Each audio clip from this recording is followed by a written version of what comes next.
Mom, come on, you don't even work. You just cook and clean because you want to. It's not like you actually contribute anything substantial. Those were my daughter's exact words. I stood there, holding a crystal vase I'd carefully filled with fresh white roses just hours earlier. And in that moment, after 23 years of motherhood, marriage, and invisible labor, I finally saw what I meant to them. Not a person, just the maid, just the dog sitter. So I threw that vase against the wall and I walked out the door. Mom, come on, you don't even work. You just cook and clean because you want to. It's not like you actually contribute anything substantial.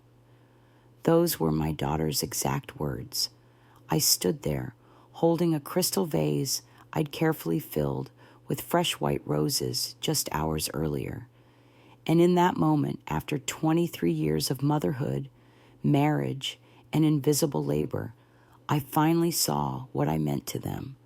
Not a person, just the maid, just the dog sitter. So I threw that vase against the wall, and I walked out the door. I never imagined my life would unravel like that during what was supposed to be a celebration. It was Olivia's homecoming dinner. She'd just landed her first big promotion at the financial firm her father once worked at. I'd spent 3 days planning the meal, polishing the silver, pressing linens, and shopping at 4 different stores to find the exact cut of rib roast she loved since childhood. I even made her grandmother's cranberry chutney from scratch, even though I never liked it much myself. That night, everyone got a gift from Olivia. Her father received a brand new set of golf clubs, her grandparents matching cashmere sweaters, her aunt and uncle restaurant gift cards, and Tyler the golden retriever got a designer leather collar with his initials embossed in gold. Me, I got overlooked. No gift, no acknowledgement, no thank you. Just a shrug, followed by, you stay at home all day.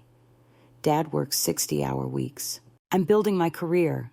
You cook. I couldn't breathe. It felt like my heart cracked in my chest, the way a plate splits down the middle when dropped on tile. A soundless fracture that no one else noticed because they weren't looking. But what stung more wasn't the forgotten gift.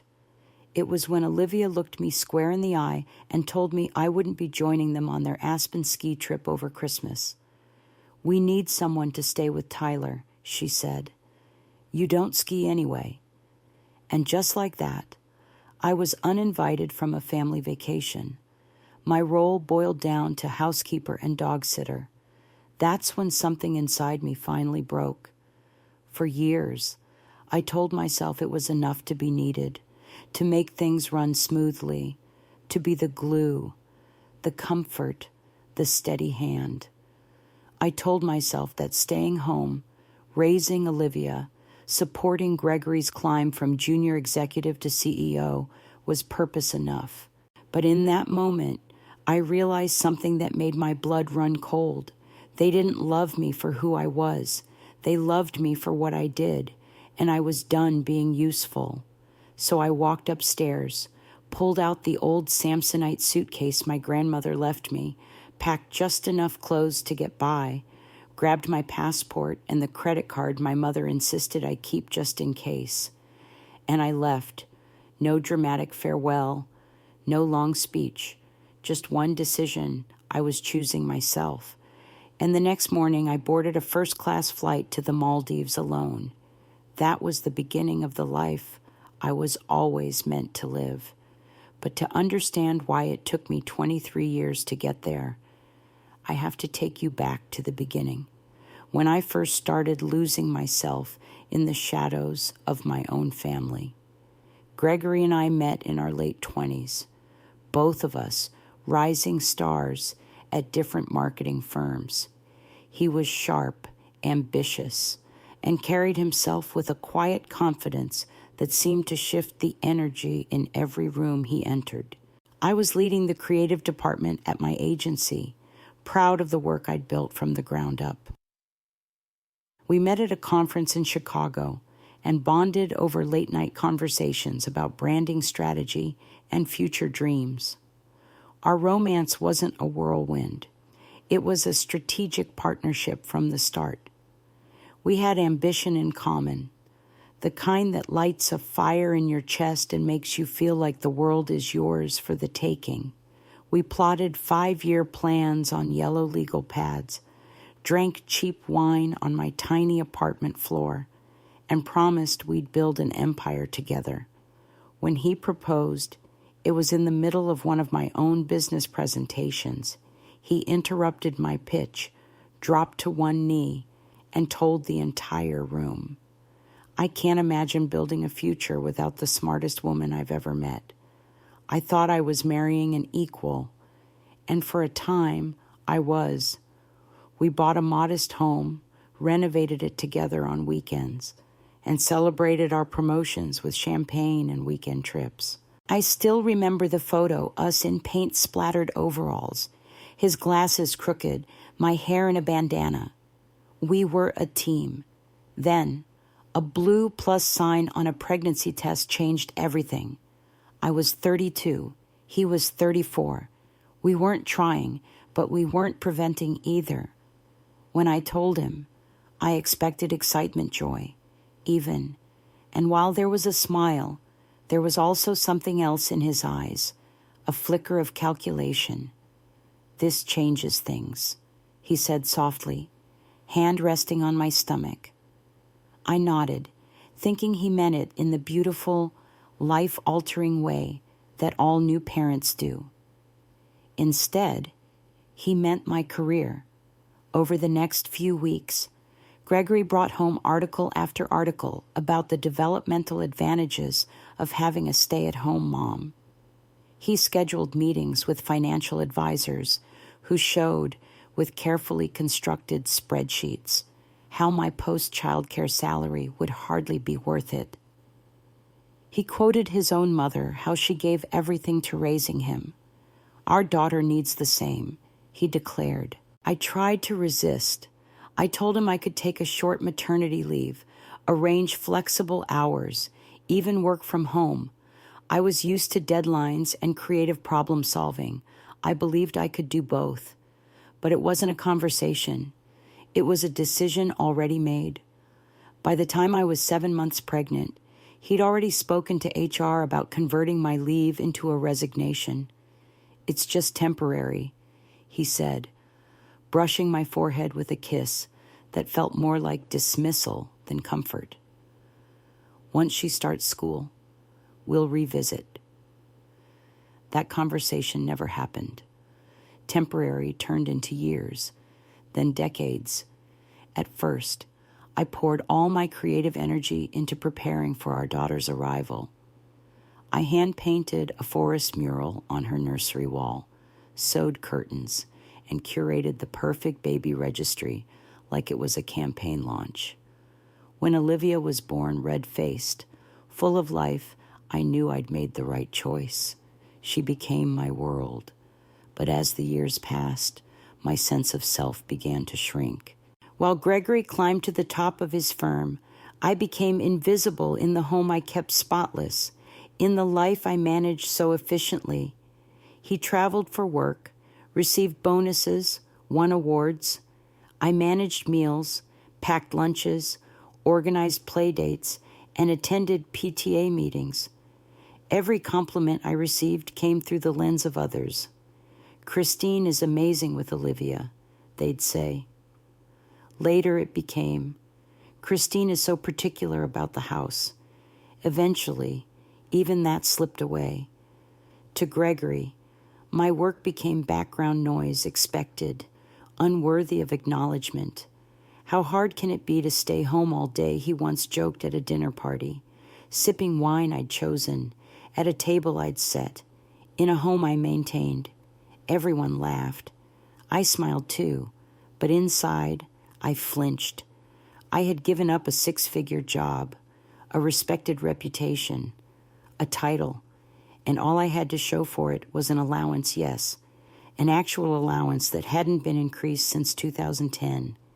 Every major purchase needed his approval. A new washing machine. He needed to review 3 quotes. A facial. Let's not go crazy with spending, he'd say. A dress for a cousin's wedding. Didn't you already wear something nice last year? At one point, I started taking night classes in digital marketing quietly. I told Gregory I was going to a book club. It was the only way to keep that part of myself alive. When I found a part-time opening at a former colleague's agency and mentioned it, his reaction was cold. Marketing has changed. You're out of date. And who would handle things at home? It's just not realistic. I didn't even apply. That night, as I folded laundry at 11:30 p.m. and stared at my sleeping husband, I realized I didn't even believe in myself anymore. He'd said it enough that I started to believe it too. I had become no one.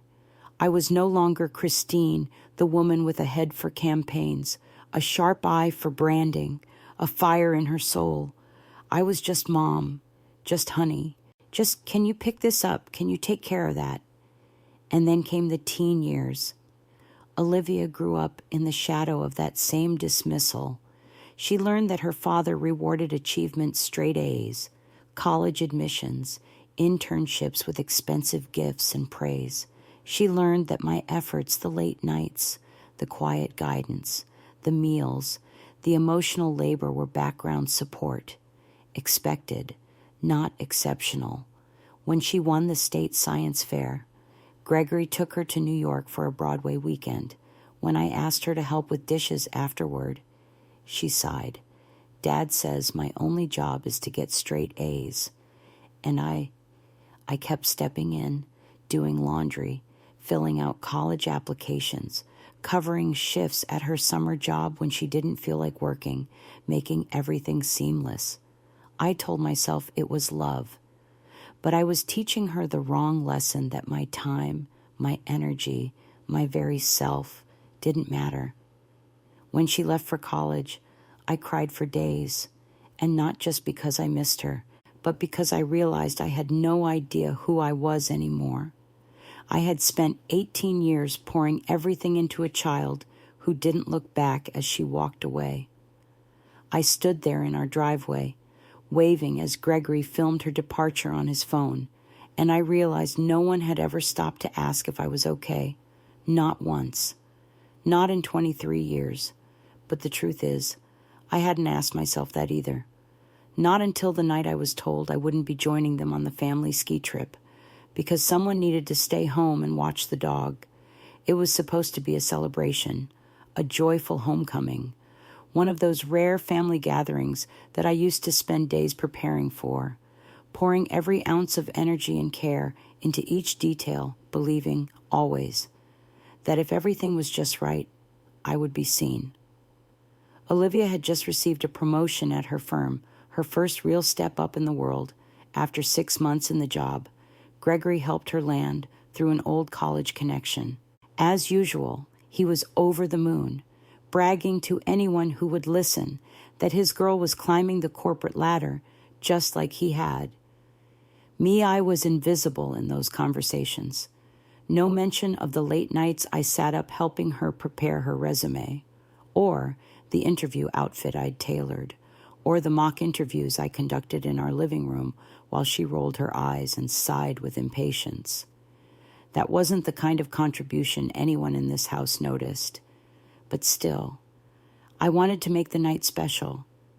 I spent 3 full days getting the house ready, grocery shopping across 4 different stores to find the freshest produce and her favorite cut of meat. I polished the silver I hadn't used since last Christmas, pressed the linens, and arranged fresh flowers, white roses and lilies, in a crystal vase I'd received as a wedding gift 25 years ago. The house smelled of roasting prime rib and Yorkshire puddings. Everything was perfect, even my appearance. I had just touched up my roots, got my nails done for the first time in months, and bought a new dress, a small indulgence that I justified as a reward for all the thankless labor. I didn't do those things often anymore, but tonight was special. At least, I thought it was. The doorbell rang at 6 on the dot, and my heart skipped. I rushed to the mirror, checked my reflection, and hurried to open the door with the kind of smile I used to give when Olivia was 5, and brought home a finger-painted masterpiece. But instead of a hug or even a hi, Mom, she brushed right past me and threw her arms around Gregory. Dad, I got the promotion, and a $7,000 bonus, she beamed, bouncing on her toes. Gregory grinned like a schoolboy, pulling her into a hug. That's my girl. I told Thompson you'd blow the others out of the water. Thompson, his old roommate, the board member who had pulled strings to get her that interview in the first place. But no one mentioned that. Helen and Jerry. My in-laws were already in the living room. They hadn't greeted me either. Instead, they hovered around Olivia, cooing like she was the Queen of England. You get that from the Morgan side, Helen said pointedly, her eyes never even glancing in my direction. I cleared my throat and touched Olivia's arm gently. Dinner's ready, sweetheart. I made your favorite prime rib, Yorkshire pudding. She waved me off without looking at me. Can we not get into mundane details right now? Mom, we're celebrating. Mundane details. 3 days of effort, 3 decades of motherhood, dismissed like it was nothing.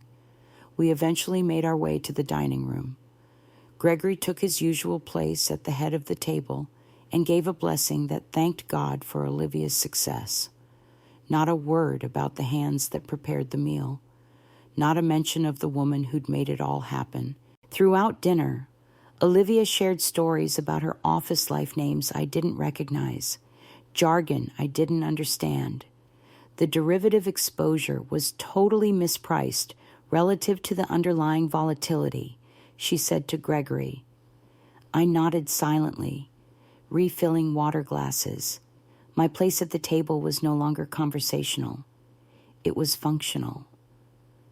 After the meal, as I stood to collect plates, Helen stopped me with a rare wave of generosity. Leave the dishes. Christine, Olivia has something for everyone. Everyone. I felt a flicker of hope. Maybe there was something for me, too. Olivia pulled several beautifully wrapped gifts from her designer handbag and placed them on the coffee table. One by one, she handed them out a $1, $200 golf club set for Gregory, luxury cashmere sweaters for Helen and Jerry, restaurant gift cards for her aunt and uncle. I watched her with a childlike anticipation I was embarrassed to feel. After all the hurt, all the dismissals, I still longed to be remembered. Heather, my sister-in-law, was the only one who noticed. Olivia, she said softly, eyes flicking toward me. I think you're forgetting someone. Olivia let out a dramatic gasp and reached into her bag one last time. My heart caught in my throat. She pulled out a small silver-wrapped box and crouched down beneath the coffee table. This is for you, Tyler, she cooed, slipping a leather collar around the golden retriever's neck. You're the best dog ever. The room burst into laughter and admiration. Except me, I stood frozen, arm outstretched as if I were still waiting to receive something. Anything. My smile wavered. My hand dropped to my side. Olivia, I said softly, did you not get anything for me? She looked up, genuinely confused. Mom, come on. You stay at home all day. Dad works 60 hours a week to support us. I've been working like crazy to get where I am. You make dinner and clean because you want to. It's not like you're contributing anything substantial. It wasn't just the words. It was the way she said them, offhand, as though I should already know my worth. That's when I heard it. Not in the room, but in my mind. The sound of something cracking. Not glass, but my sense of self. Before I could speak, Olivia clapped her hands. Oh, and I have another surprise. I booked a ski trip to Aspen for all of us over Christmas. The room erupted in cheer. I tried to gather myself, to feel included. That sounds wonderful. Honey, I'll start packing tomorrow. I'll need new snow boots. Olivia's face dimmed. Oh, you're not coming, she said, eyes darting to Gregory. Someone needs to stay with Tyler. The kennels are full, and you don't ski anyway. So, it was said so casually, as if excluding me from Christmas again was simply practical. In that moment, surrounded by laughter, excitement, and people I had devoted my entire life to, I had never felt so alone. Something inside me snapped. I looked at them all, Gregory, Olivia, Helen, Jerry, and realized they didn't see me. They saw a function, a caretaker, a maid, a pet sitter, but not a person. So I picked up the vase I had arranged just hours before, flowers now wilted under the weight of rejection, and hurled it against the wall. It exploded into 1,000 glittering pieces. The room fell silent. What's gotten into you? Gregory snapped, flushed with embarrassment. If you can't control yourself, then leave. So I did. Without a word, I walked upstairs, pulled out my suitcase, packed only what I needed, and left. No one stopped me. No one asked why. They just watched, as if I were a nuisance disturbing the celebration. I didn't cry when I left. Not when I walked past the dining room still echoing with laughter. Not when I closed the front door behind me. And not when I pulled away from the house I'd kept running for 23 years. But in the car, alone for the first time in what felt like forever. The silence pressed in around me. Not the heavy, lonely kind, but a new silence. A peaceful one. A silence I hadn't realized I was desperate for. That night, I didn't go to my mother's. I didn't go to a friend's. I checked into a downtown hotel Gregory and I had stayed at years earlier for an anniversary dinner, the kind of place with crisp white sheets and thick bathrobes and room service menus printed on heavy cardstock. It felt strange being there alone, but not in a bad way. I ordered champagne, just one glass, and for the first time in years, I didn't ask anyone else what they wanted. As I sat by the window overlooking the city, my phone vibrated nonstop. Gregory, Olivia, even Helen. Angry messages, confused messages, threats, guilt. Where are you? Come back. This is ridiculous. You're being overdramatic. Who's going to walk the dog? I turned it off. Then I opened my laptop and typed best destinations for women traveling solo after 50. I didn't know exactly where I was going, only that I had to go somewhere far physically and emotionally. I scrolled through articles full of turquoise waters and white sand, women in linen dresses sipping wine under sun-bleached awnings. And then I saw it, the Maldives. It felt like a dream, like something from a life I'd never allowed myself to imagine. I remembered watching a documentary on the Maldives in college, sitting in my tiny dorm room, thinking, maybe someday, that night, I booked a flight, first class, with the savings I hadn't touched since my father passed, the account my mother had told me to keep for when you finally choose yourself. It was time. The flight was long New York to Dubai, then on to Malé. But for once, I welcomed the layovers. For the first time in decades, I was alone with my thoughts. No school forms to fill out, no grocery lists, no mental load, just me. On the second leg of the flight, I turned my phone back on briefly. Dozens of messages had piled up. Gregory's tone had shifted from angry to wounded. Olivia's were frantic and manipulative mom. I need that blue blouse for my presentation tomorrow. Where did you put it after you ironed it? And finally, this gem from Gregory. If you don't come home tonight, don't bother coming back at all.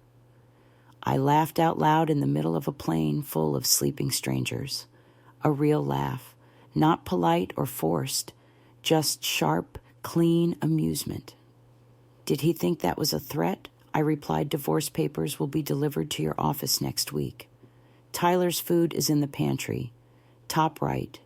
Vet records are under P in the filing cabinet. Goodbye. Then, I turned the phone off again and didn't turn it back on until I was in paradise. My resort in the Maldives was nothing short of breathtaking. A small private island dotted with overwater villas that looked like something out of a postcard. The air smelled like salt and flowers. The sky stretched so wide and blue, it felt like it could swallow all my regrets. My villa sat right above the water, with steps leading down into the clear, warm sea. Each morning, I woke to the sound of waves lapping below me and birds calling out across the horizon. No alarm, no to-do list, no voices asking where their shoes were. Just silence and me. I spent my mornings doing yoga on the beach, something I'd always wanted to try. But Gregory had mocked as new age fluff. I swam in the lagoon, feeling my body move freely without obligation. I ordered whatever I wanted at every meal. I read books under palm trees. I stayed up late watching stars instead of folding laundry. I let my hair go curly. I stopped wearing foundation.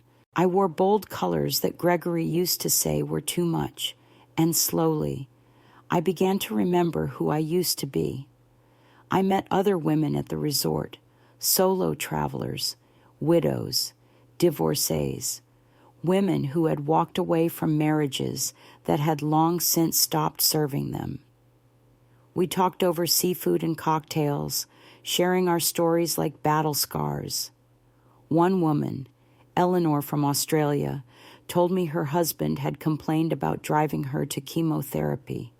Another, Barbara from Chicago, had moved into a senior living complex just to escape daily babysitting demands from her daughter. We all laughed, cried, and realized we were not alone. That first week, I cried almost every night, not from sadness exactly, but from release, from grief. I grieved the girl I had been, the one with ambition, fire, and creativity, the woman who built brands and led teams and believed she could be both a mother and a professional. I grieved the years I'd handed over like neatly wrapped gifts, hoping they'd be opened with gratitude, but they weren't. They were used, then set aside. But in that grief, something bloomed power. Power in remembering I still had choices. That 55 wasn't too old to begin again. That solitude wasn't the same as loneliness. That the version of me who once pitched million-dollar campaigns was still alive, just buried beneath laundry piles and grocery runs. I didn't want to go back. And more importantly, I didn't have to. By the third week, I was parasailing, soaring above the ocean, wind in my face, laughing so hard I could barely breathe. I wasn't doing it for anyone else, not to impress Gregory, not to be a cool mom, just because I wanted to. And in that moment, dangling above a world that once felt too far out of reach, I knew this was my life now. When I eventually flew home to the States, I didn't return to the house. I moved into a small apartment near my mother, bright, simple, and utterly mine. I painted the walls vibrant shades Gregory would have hated. I bought fresh flowers just because. I got a cat, a senior rescue with a crooked tail named Mabel, who curled against me at night and purred like she'd waited years to find someone who needed love as badly as she did. I filed for divorce the very next week. Gregory, of course, contested it. Not because he wanted me back, he just didn't want to lose. He tried to claim that the money my mother gave me for the trip was marital property. The judge disagreed. You want to keep the house I asked at the final hearing? Fine. I'll keep my freedom. Olivia didn't understand at first. She called crying, texted apologies wrapped in manipulative bows. Mom, please, I miss you. I need you. I didn't mean to hurt you, but she had, repeatedly, and she still didn't see it. When she showed up at my apartment unannounced, she looked around and wrinkled her nose. This place is compact, she said. It suits me, I replied, pouring my coffee. But what about Dad? The house is falling apart. He eats takeout every night. He's an adult. I said simply, he'll figure it out. But what about me? I raised an eyebrow. You mean, like when you left me to dog sit over Christmas? Her cheeks flushed. That wasn't personal. Yes, I said quietly. It was this Christmas. I won't be home. I'm going to Portugal. My mother's coming with me. Olivia asked if she could join this time. She'll need to book her own room and flights. That's fair. Because now, I understand fairness starts with how you treat yourself. I was once the dog sitter, the housekeeper, the overlooked mother. Now I'm Christine, a traveler, a woman reborn, and I will never, ever forget myself again. Coming back from the Maldives wasn't a return. It was a rebirth. I didn't go back to the house. I didn't even drive by it. I moved into a small downtown apartment near my mother's place, high up in a quiet building that overlooked a city park. Floor-to-ceiling windows, a tiny balcony, sunlight everywhere. It wasn't big, but it was mine, and it was the first place I'd lived that wasn't designed around anyone else's taste but my own.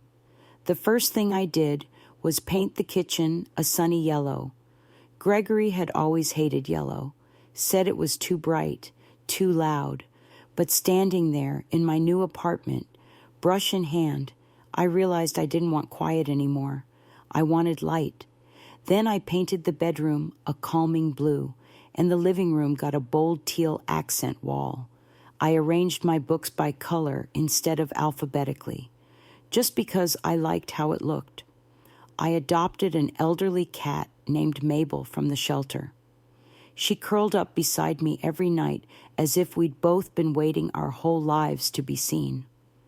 The first few weeks were strange. I'd wake up expecting to hear Gregory's alarm or Olivia clomping down the stairs. I'd still glance at the clock and think, oh, time to defrost chicken for dinner before remembering no one else was coming home. But over time, those habits faded. They were replaced with new ones, like fresh flowers every Friday, long baths with lavender oil, evening walks through the park, coffee in silence, and the simple joy of waking up and knowing I didn't have to please anyone but myself. I didn't return to homemaking. I returned to myself.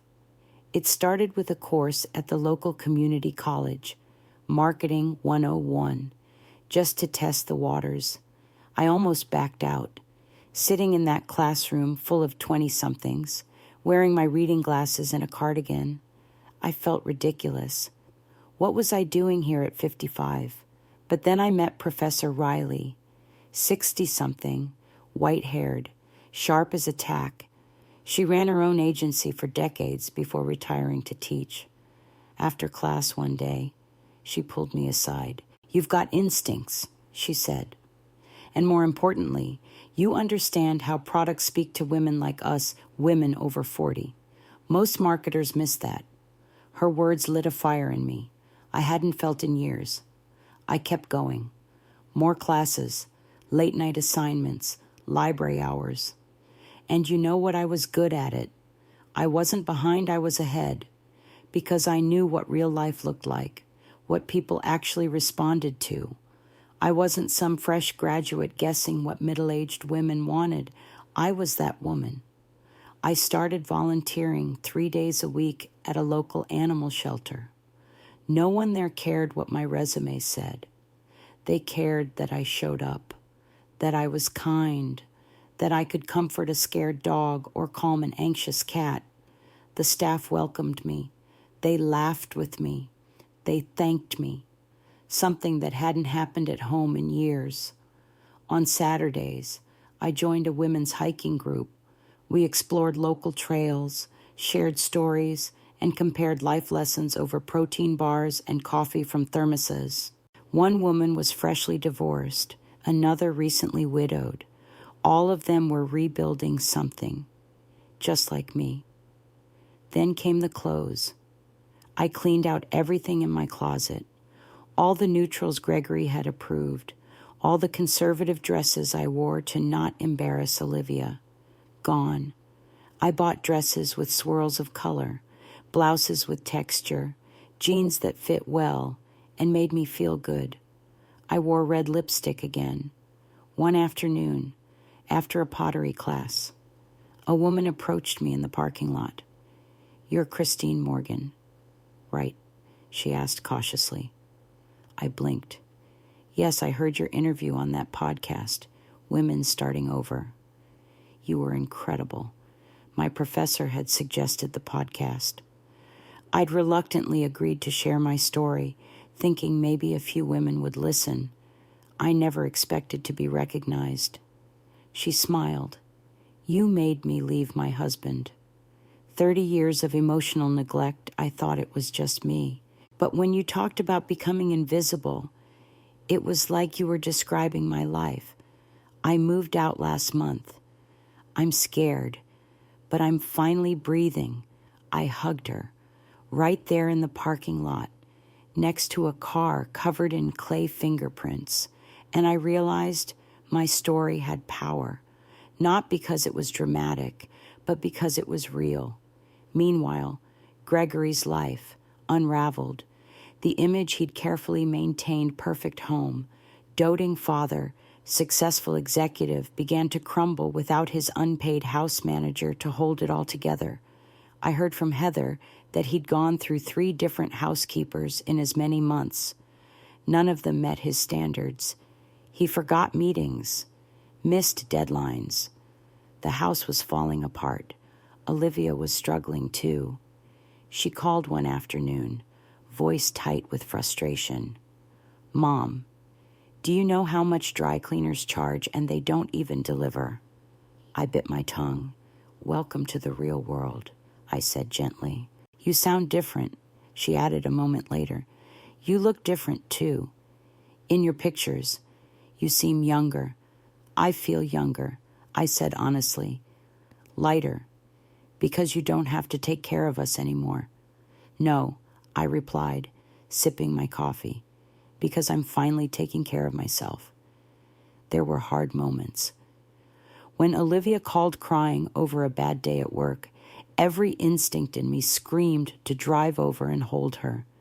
When Gregory texted about not being able to find tax documents, I wanted to tell him exactly which drawer they were in, but I didn't, because helping them always came at a cost me. So I stayed strong, set boundaries, reminded myself I wasn't their safety net anymore. I was my own person. The divorce was finalized in February. I didn't ask for alimony. I didn't fight for the house. I just wanted my share of retirement accounts and my freedom. Gregory was livid, not because I was leaving, but because he wasn't in control anymore. His lawyer tried to claim the money my mother had given me was marital property. Diane, my attorney, shut that down fast. "That was a gift," she said, "made post-separation, with no connection to your client." The judge agreed. Outside the courtroom, Gregory cornered me. "Is this really what you want?" he asked. To throw away 23 years over one bad night, I looked him in the eyes and said what I should have said years ago. "It wasn't one night. It was every time you made me feel like I didn't matter, and I'm not throwing anything away. I'm finally picking myself up. Olivia took longer to come around. She showed up with a bag of laundry once, assuming she could use my washer. There's a laundromat down the street. I said calmly, "You used to help me," she said, eyes wide. "I used to erase myself for you." I replied, "But I'm not doing that anymore." Eventually, she began to understand. One day she called not to ask for anything but just to chat. "Mom," she said at the end of our call, "I'm sorry for not seeing you, for taking you for granted. You did everything. It wasn't a grand apology, but it was a beginning. This year, I'm going to Portugal for Christmas. My mother's coming with me." Olivia asked if she could join. "You're welcome." I told her, "The hotel info is in your email. You'll need to book your own room." She paused. "That's fair." And it was. Because fairness begins with how we treat ourselves. I was once invisible, a background figure in my own life, a dog sitter on Christmas, a name missing from the gift list. Now I'm the woman who walked away, who found herself in the Maldives, who went back to school, adopted a cat, painted her walls yellow, and said no without guilt. I'm the woman who chose herself, and I will never forget that again. They say reinvention is a luxury for the young, but I don't believe that anymore. I believe some of the most beautiful lives begin at 55, when you finally stop living for everyone else and decide, once and for all, to live for yourself. When I moved into my small apartment near the city park, it didn't feel like much. Just 4 walls, a modest kitchen, secondhand furniture, and silence. But I looked around that empty space and thought, this is my blank page. It was time to write a life that belonged only to me. I enrolled in college 2 months after the divorce. Just a few classes at first, intro to digital marketing, consumer behavior, and a public speaking course that terrified me more than I cared to admit. I hadn't been in a classroom in over 30 years, and I felt like a fraud, surrounded by students young enough to be my grandchildren. But then, something shifted. In a group project about branding strategies, one of the younger students said, "Wow, Christine, how did you think of that?" And I smiled, not with pride, but with surprise. I hadn't realized I still had something to offer. I did. In fact, I had more to offer than ever years of observation, emotional intelligence, lived experience. I wasn't the fastest typist or the best with new apps, but when it came to understanding what made people tick, I was leagues ahead. My professor, a sharp-witted woman in her 60s named Dr. Riley, pulled me aside one afternoon. "You're not here to keep up with these kids," she said, tapping her pen on my notebook. "You're here to lead. Most brands have no idea how to speak to women over 40, but you do. Use that." It lit something in me, a fire I thought had long gone out. My days found a rhythm: classes in the morning, volunteer shifts at the animal shelter in the afternoon, and evenings spent cooking small meals for myself, reading mystery novels, or watching documentaries with Mabel, my elderly rescue cat, curled up on my lap. I joined a women's hiking group every Saturday. We tackled one local trail each week, swapping stories about past lives, old heartbreaks, and the joy of buying whatever kind of jam you want without compromise. For the first time in decades, I had a full calendar, and not one entry was about someone else's needs. Of course, Olivia didn't understand at first. Her calls started with guilt, then confusion, then anger. "Mom, I'm your daughter. How can you just walk away like that?" I didn't walk away from her. I walked away from a life that kept me in the background, but I didn't try to explain that right away. Instead, I set a boundary: no calls after 8 p.m., no asking for money, no last-minute requests that required me to drop everything. She pushed, she tested, she even showed up once with a basket of laundry and a hopeful look. "There's a laundromat down the street." I said, not unkindly. Her face twisted, and she stormed out. But I didn't run after her. For once, I stood still and let the lessons settle. It took time, but she began to shift. The calls became less frantic, the messages less demanding. One day she texted thinking about you. "How was class today?" No ask, no guilt, just a simple human connection. That was the day I let myself cry, not out of sadness, but relief. Because maybe, just maybe, we were learning how to find each other again, not as mother and dependent daughter, but as two women, side by side. There was a night, about 6 months into my new life, when I sat on my small balcony, wrapped in a shawl, sipping hot tea while the city lights flickered below. I felt content, not ecstatic, not euphoric, just peaceful. And that, I realized, was the greatest joy of all. For decades, I chased peace for others. I created comfort for Gregory, stability for Olivia, calm for everyone but myself. Now, I was building a sanctuary for one, and it was enough. Funny thing is, I started dating again. Not seriously, not desperately, just curiously. A man from my pottery class asked me to coffee. A retired architect I met through the hiking group invited me to a museum. I even joined a dating site for a few weeks and was pleasantly surprised to find men my age who weren't looking for a cook, maid, or nurse, but a partner. I learned quickly that I didn't need romance to feel whole, but I welcomed companionship, conversation, kindness. One afternoon, over lunch, a man named Jack told me, "I like who you are. Christine, you listen. You ask real questions. You're grounded." I smiled. I used to be buried. I said, "Now I'm grounded." Last Thanksgiving, Olivia invited me to her apartment. She cooked. Not everything turned out, but she tried. And when I reached for the dishes after dinner, she placed a hand gently on mine. "I've got it, Mom. You've done enough." I nearly wept, not because of the food, not because of the dishes, but because, for the first time, she saw me. Christmas came, and this time I didn't wait for an invitation or an exclusion.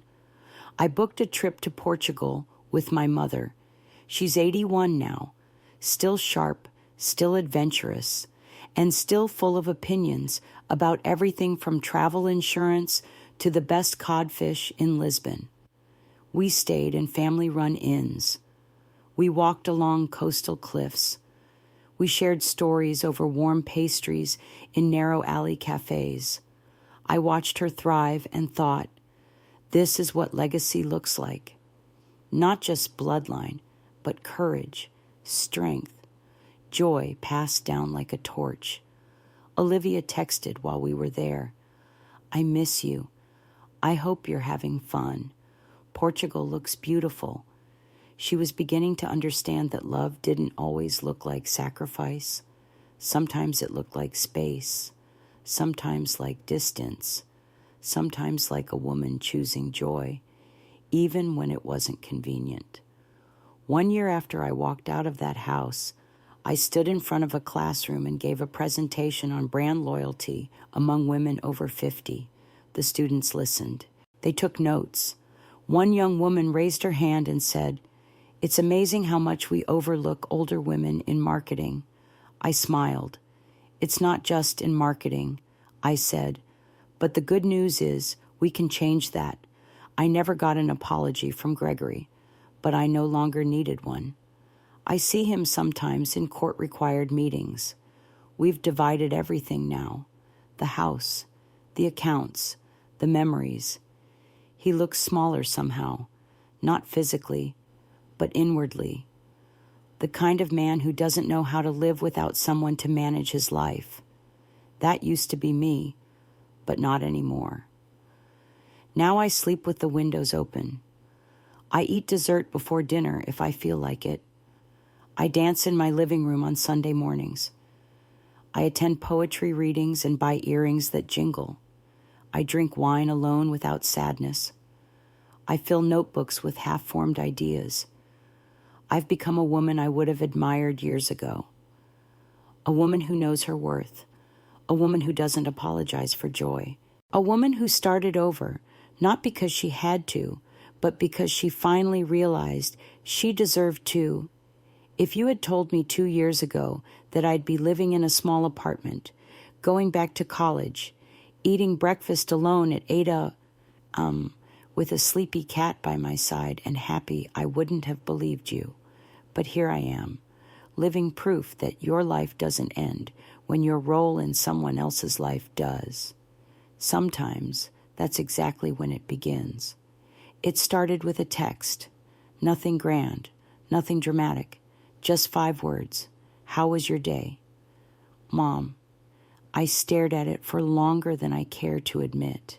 After everything that had happened, the ski trip, the forgotten gift, the years of being overlooked, those words felt like a small, cautious bridge being built over a vast distance, and I wasn't sure whether to walk across or wait. But I replied, and then she called. Our first conversation in weeks was awkward at best. She talked about work, her new apartment, how she'd burned pasta twice that week. I told her about my pottery class and the hiking group. We danced around the big things. Still, it was a start. Over time, the calls came more frequently, sometimes just to vent, sometimes to share something funny. And slowly, I noticed something I hadn't seen in years. She was asking questions about me. Not as a mother, not as a housekeeper or problem solver, but as a person. The woman who once said, "You don't contribute anything substantial," now texted me to ask for advice on a presentation. She even mailed me a photo she took of a sunset and said, "Thought of you." There was no big apology, no dramatic reckoning. But in her voice, I heard something real awareness, and in myself, something deeper peace. She may never fully understand what it took for me to walk away, but now she's starting to see who I became when I finally did, and that's enough. Sometimes, healing doesn't come in one moment of clarity. It comes in small, quiet steps toward each other. Forgiveness and respect aren't always shouted. They're often whispered. If you've ever felt invisible in your own family, but chose to reclaim your worth, your voice, yourself, then you know it's never too late to start over. Has someone in your life surprised you by changing, or have you been the one to change? Share your thoughts in the comments. We read every single one. And if this story touched you, don't forget to subscribe to our channel for more real journeys of courage, growth, and rediscovery.